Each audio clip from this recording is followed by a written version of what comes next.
Parte 1. La sombra que crecía. Recuerdo la primera vez que sentí que yo era un fondo. No solo una parte del cuadro, sino una especie de pintura invisible que se usa para tapar las grietas en la pared, un relleno sin importancia, algo que estaba ahí por necesidad, pero no por valor. Tenía unos 5 años, tal vez incluso menos, y el mundo que conocía se desvaneció. Antes de eso, yo era el centro del universo. La primera hija, la pequeña princesa de mis padres. Papá, un hombre de pocas palabras pero con una mirada que me hacía sentir segura, trabajaba como carpintero en una pequeña empresa familiar que construía y reparaba casas en nuestro vecindario. Su oficio era un arte, sus manos creaban belleza a partir de la madera, y yo solía sentarme a su lado en el taller, aspirando el olor a serrín y a resina. Me hacía pequeños juguetes de madera, caballitos y muñequitas, que yo guardaba como tesoros. El brillo en sus ojos cuando me enseñaba una pieza terminada era un sol solo para mí. Mamá, por su parte, era una diseñadora de ropa a medida. Su taller estaba en una habitación de nuestra casa, lleno de telas de colores, patrones de papel y el sonido constante de la máquina de coser. Su trabajo era su pasión, y yo la veía transformar un simple trozo de tela en un vestido de ensueño. Me enseñó a coser mis primeros botones, a tejer pequeñas bufandas para mis muñecas. Su entusiasmo era contagioso, y yo me sentía parte de su mundo, una aprendiz de la magia. Pero todo cambió cuando nació Alina. Mi mundo no se derrumbó, simplemente se reajustó, y a mí me movieron a un rincón, a la periferia. A los 3 años, la llegada de Alina fue un terremoto que reestructuró la vida familiar. A partir de ese momento, mis recuerdos claros comienzan con una línea divisoria, antes y después. Y el después es Alina, el nuevo sol del sistema solar familiar, el centro de gravedad que atraía toda la luz y la atención. La primera señal tangible de mi nuevo estatus fue la litera. Fue un proyecto de papá y yo. Él me prometió que la construiríamos juntos para nuestra habitación. Pasamos un fin de semana entero en el taller. Yo le pasaba las herramientas, él me dejaba lijar los bordes con cuidado, y el aire se llenaba de la magia del trabajo. La pintamos de un suave color menta, y yo ya me imaginaba en la litera de arriba, como la capitana de un barco. Pero cuando estuvo lista, mamá sonrió y dijo, Alina dormirá abajo, es más seguro para ella. Tú eres la mayor. Yo miré a papá, buscando un cómplice, un defensor de nuestro plan. Pero él solo asintió, su mirada se encontró con la mía por un segundo, y en ese segundo vi una especie de rendición. Él no podía contradecir a mamá. Tienes que ceder, mi amor, dijo con una voz suave que no admitía réplica. Y yo cedí. Subí a la litera de arriba, sintiéndome extrañamente distante. Había ganado altura, pero perdido terreno. Desde entonces, esa se convirtió en mi letanía. Eres la mayor. Esa frase se grabó en mi memoria, como un tatuaje invisible, una cadena que ataba mis deseos y emociones a la voluntad de los demás. Nuestra infancia fue una sucesión de eventos similares. Un día, estábamos jugando en el jardín, y Alina, con su temperamento explosivo, rompió mi muñeca de madera, la que papá me había hecho con tanto esmero. Yo me quedé paralizada, con el corazón roto. Empecé a sollozar, pero antes de que pudiera decir una palabra, Alina empezó a gritar y a llorar aún más fuerte, tirándose al suelo y pataleando. Mamá salió corriendo, la abrazó y la consoló, mientras me decía con un tono de voz firme, casi molesto, no llores por eso, es solo un juguete. No seas tan sensible. Alina está muy nerviosa. A Alina le compraron una nueva muñeca al día siguiente, una de porcelana con vestidos caros. La mía, rota, se quedó en la basura, un símbolo de mi insignificancia. Cuando llegó el momento de ir al colegio, la brecha se hizo aún más grande. Para mi primer día, mamá me cosió un vestido de tela floreada que me quedaba un poco grande. Yo estaba tan orgullosa, a pesar de todo. Pero para el primer día de Alina, le hicieron un uniforme a medida en un taller de costura caro, le compraron una mochila nueva con lentejuelas que brillaban con cada paso, un par de zapatos de charol y una lonchera de diseño. Recuerdo a papá tomando fotos sin parar, y mamá diciéndole lo guapa que estaba. Yo miré mi mochila, la misma que había usado por 2 años, y sentí una punzada de envidia que me dolía. Cuando le pregunté a mamá, me dijo con su voz calmada que Alina necesitaba un impulso para empezar. Ella es más sensible, dijo. Tú eres más fuerte. Esa fortaleza, esa supuesta madurez, se convirtió en mi cárcel. En la escuela, Alina se convirtió en la reina de la popularidad. Era vivaz, ingeniosa y, aunque a menudo era cruel, la gente lo tomaba por personalidad. Sus bromas a costa de los demás eran celebradas. Un día, se acercó a mí y me dijo que mi peinado era feo. Se lo dijo con una sonrisa. Luego, se peinó exactamente igual que yo, y al día siguiente, todos en la escuela le decían lo bien que le quedaba, mientras se reían de mí. Yo solo la miraba, sintiendo un nudo en la garganta. Ella lo hacía por diversión, para demostrar su poder sobre mí. En la secundaria, las cosas se complicaron. Alina era la reina, con una larga lista de pretendientes, a quienes trataba con desdén. Mi vida amorosa era inexistente. O eso parecía. Un día, un chico llamado Pablo me preguntó si quería ir al cine. Era de mi clase, callado y amable. Me sentía nerviosa, pero también emocionada. Era mi primer atisbo de algo real. Se lo conté a Alina, y ella se rió. Dijo que Pablo era un perdedor. Me sentí avergonzada. Aún así, fui a la cita. Fue agradable, aunque un poco incómoda. Al día siguiente, Alina, de alguna manera, se enteró de que Pablo me había regalado un pequeño llavero. Se acercó a él en el recreo y, con su encanto habitual, le dijo que yo me burlaba de él a sus espaldas, que lo encontraba ridículo. Pablo me confrontó, y yo no supe qué decir. Me sentí traicionada, humillada. La primera y única relación de mi adolescencia se desvaneció por una mentira de mi hermana. Pero la historia más memorable de ese tiempo fue con Marco. Él era el chico más guapo de la escuela, el capitán del equipo de fútbol, un chico que era la fantasía de todas las adolescentes. Todas las chicas se morían por él. Un día, Marco me entregó una carta. En ella, me decía que le gustaba y que quería que saliéramos. Yo no podía creerlo. Mi corazón latía a 1000 por hora. Leí la carta una y otra vez, y la escondí en mi diario, un lugar que creía seguro. Alina, por supuesto, la encontró. No sé cómo, pero lo hizo. Y al día siguiente, en el patio, delante de todos, Marco se acercó a Alina y le dio un ramo de flores. Dijo que la carta había sido una broma de sus amigos y que él solo tenía ojos para Alina. Ella se rió, tomó las flores y me miró con una sonrisa de victoria. Más tarde, me dijo que le había dicho a Marco que yo había escrito la carta yo misma, porque estaba desesperada. Me sentí humillada, pero ya no me sorprendía. Mi corazón se endureció un poco más ese día.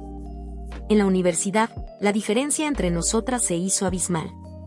Yo estudiaba Derecho con una beca, trabajando en una cafetería para pagar los libros y los gastos. Mi vida universitaria era una rutina de estudio, trabajo y soledad. Alina, sin un plan claro, se dedicó a explorar su lado artístico. Mis padres le pagaron un viaje de estudios a Italia, donde supuestamente debía encontrar la inspiración. Mientras yo vivía a base de café y fideos instantáneos en la residencia, ella me enviaba fotos desde Florencia, de sus lienzos, de sus cenas caras y de sus nuevos amigos. Mi vida era un examen, una fecha límite. Su vida era una aventura sin fin, financiada por mis padres, quienes nunca dudaron en darle todo lo que pedía, sin importar el costo. Un día, mi padre me llamó y me dijo que Alina necesitaba un coche nuevo porque el suyo se había averiado en un accidente. Él le iba a comprar un modelo de lujo, porque, según él, ella lo necesitaba para su carrera artística, para transportar sus lienzos. En ese momento, yo iba a pie al trabajo, lloviera o nevara. Le pregunté a mi padre por qué no podía usar su auto o el de mamá, y me respondió con esa frase que se había convertido en un cliché doloroso: ella lo necesita. Es un talento. Tú eres más práctica, lo entiendes, ¿verdad? Y yo lo entendí. Lo entendí todo. Mi valor se medía en mi utilidad, no en mi amor o en mi esfuerzo. Yo era una inversión segura, no una obra de arte. Y un día, simplemente me cansé de ser un fondo. Claro que sí. Aquí tienes la segunda parte, extendida y detallada, tal como lo solicitaste.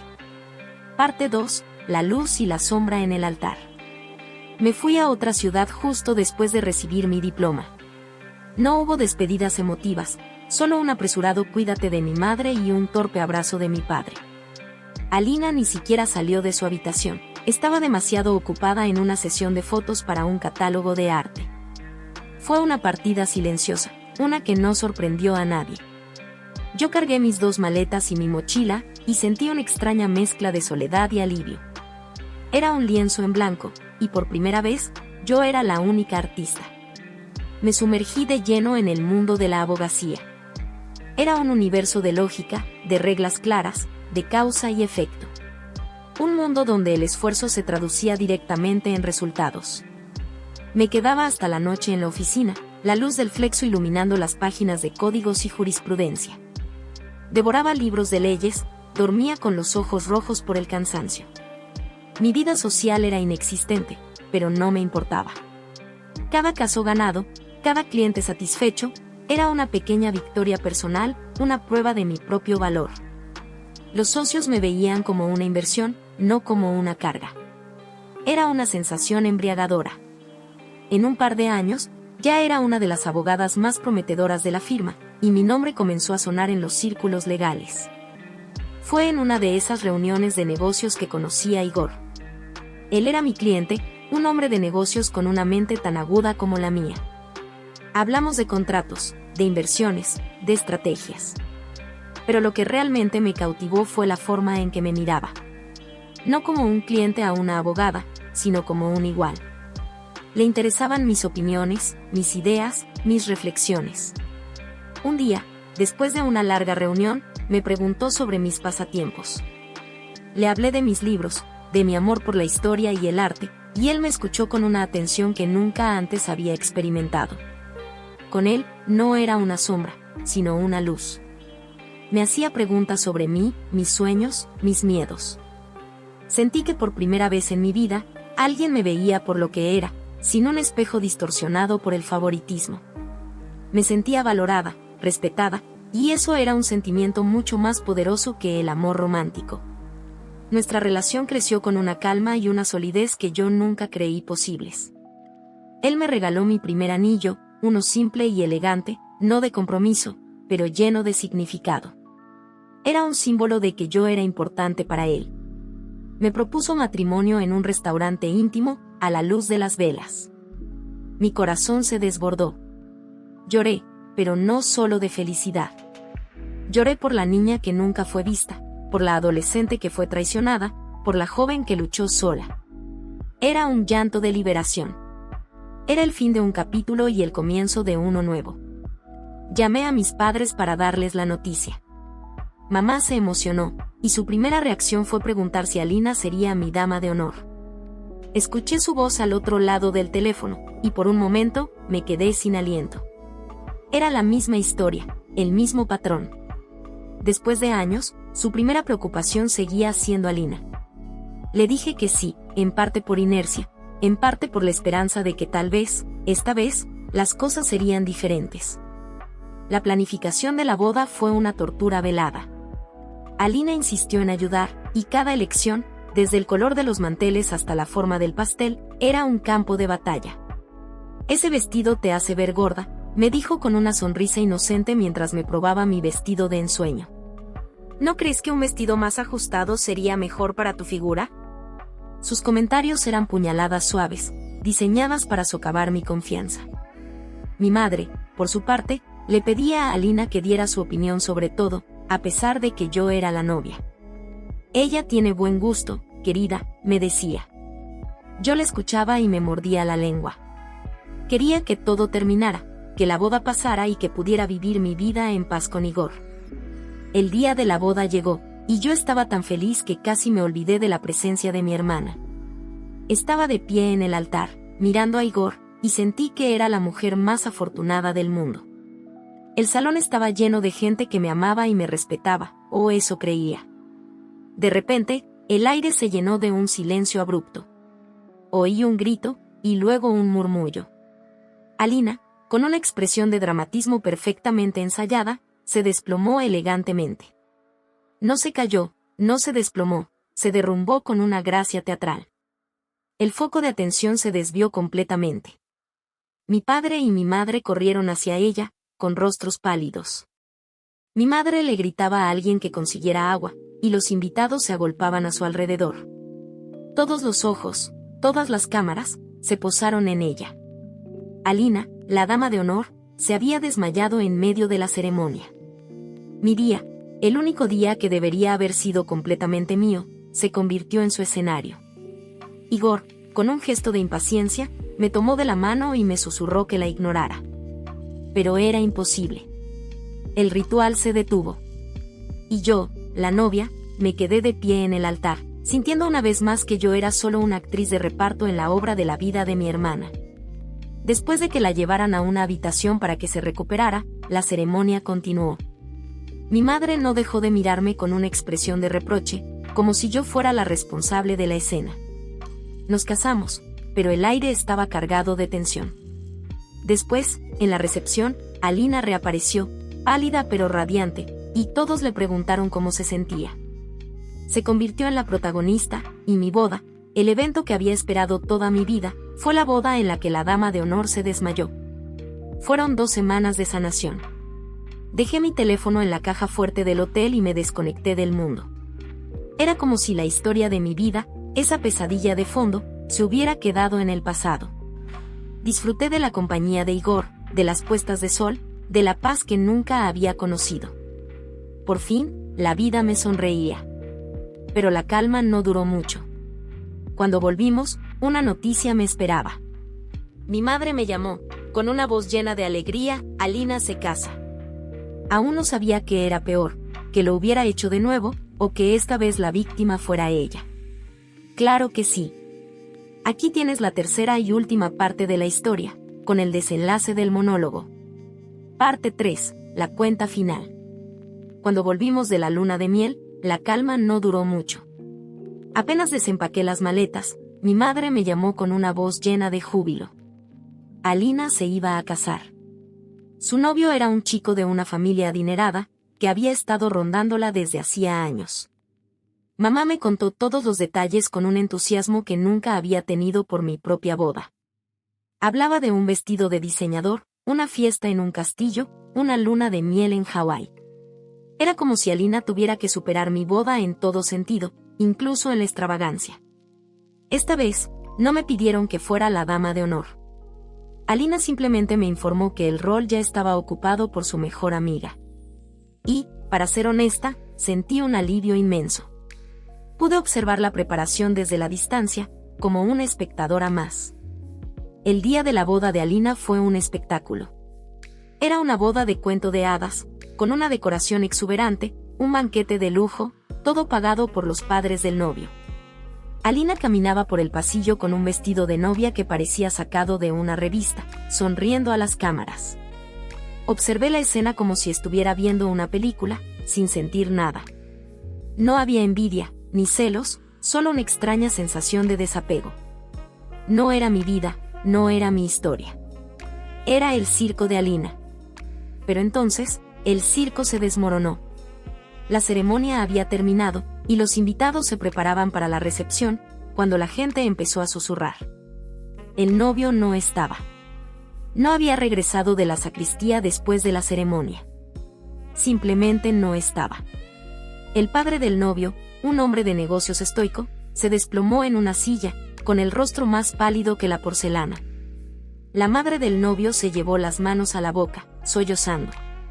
El rostro de Alina, normalmente tan expresivo, se congeló en una máscara de incredulidad y terror. No era una farsa esta vez. Las lágrimas que empezaron a rodar por sus mejillas eran reales. La novia, en el centro de un castillo, rodeada de riquezas, estaba sola. El caos estalló en el salón. El novio había huido, dejando a Alina plantada y, como se supo más tarde, embarazada. Mi madre me llamó una semana después. Su voz sonaba diferente, quebrada, desprovista de su habitual optimismo forzado. Lloraba desconsoladamente. Me dijo que Alina no comía, no dormía. Me contó que estaba embarazada y que no sabía qué hacer. Suplicó, casi imploró, que fuera a casa. Alina está destrozada, me dijo. Necesita a su hermana. Te necesita a ti. Eres la única que puede hacerla entrar en razón. Eres la mayor. En ese momento, todas las piezas del rompecabezas de mi vida encajaron. Escuché la palabra mayor, y fue como un disparo en el corazón. Era la misma frase que me había condenado a una vida de servicio, de sacrificio, de vivir en la sombra. Recordé la litera de arriba, la muñeca de madera rota, mi primera cita con Andrés arruinada, la mochila que nunca tuve, el chico que me humilló en la escuela. Recordé los platos que lavé, los trajes que cosí, las becas que gané para no ser una carga. Recordé la escena en el altar de mi propia boda, cuando el foco de atención se desvió hacia mi hermana. Era un eco de dolor que resonaba a través de los años, cada traición, cada desaire, cada vez que me sacrificaron por ella. Era el precio de ser la fuerte, la sensata, la práctica. Me quedé en silencio, escuchando a mi madre sollozar. Me sentía tranquila, en paz. Le dije, con una voz que apenas reconocía como mía, que no iría. Le dije que tenía mi vida, mi matrimonio, mi trabajo, y que no podía ayudarla. Mi madre me gritó. Me llamó desalmada, egoísta. Dijo que no tenía corazón. Me dijo que había abandonado a mi familia en el momento en que más me necesitaban. Y yo, en ese momento, le dije, ya no soy esa persona. Ya no soy tu hija mayor, la que cede. Me sacrifiqué por esta familia durante toda mi vida, y a cambio, solo recibí la espalda. Ahora es mi turno de vivir. No voy a ceder más. Y colgué. No volví a responder a sus llamadas, no volví a leer sus mensajes. Bloqueé sus números y sus perfiles en las redes sociales. Desaparecí de sus vidas. No sentí culpa. No sentí remordimiento. Solo sentí paz. Una paz profunda y duradera. Por primera vez, en mucho tiempo, sentí que la respiración no me dolía. Vivo mi vida con Igor, y soy feliz. No necesito ser vista por ellos para saber que existo. La sombra se ha ido. Y yo, por fin, soy la dueña de mi propia luz.